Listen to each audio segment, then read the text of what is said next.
Again, dramatic scenes around the Kertch bridge, the really only independent link that runs from the Russian mainland to the occupied Crimean peninsula of Ukraine that was annexed by Russia in 2014. We've seen previous attacks on that cause damage to it. It's unclear if today's scenes resulted in damage to the bridge. Certainly Russian officials said it did not, and that two missiles, one they said an adapted S-200 anti-aircraft missile, were in fact intercepted, and then what in fact holidaymakers, people on the beach, filmed the extraordinary scenes was instead a smokescreen designed to, you might say, obscure any strike had it occurred or make it harder for the missile to impact the bridge itself. But again, a reminder for Russians of how things they may have considered to have been impregnable at the start of the war are now clearly in Ukraine's reach. We've seen Ukrainian drone attacks in the east part of the Black Sea recently, and it appears one on the Kertch bridge itself as well. And so today's attack,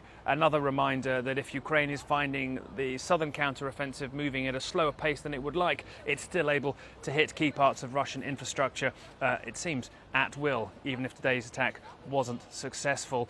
We're also too hearing of a Ukrainian order to evacuate a city known as Kupiansk, not far from Kharkiv. They've been saying that the 12,000 civilians who've returned there since it was liberated from the Russians last year, that they should evacuate, and now a more direct order for the children there, possibly over 500, to be taken out immediately. This is because of a Russian push there, intense artillery strikes on what remains of that town, and a sign that perhaps Moscow is trying to change the narrative after feeling intense pressure in the south to find another area where perhaps it can distract Ukrainian forces and force them to readjust where their strength necessarily is. But still, the scenes again at that bridge to Crimea, a reminder that even though this counter-offensive is sort of moving at a slower pace than Ukraine would like, it's able to project strength elsewhere.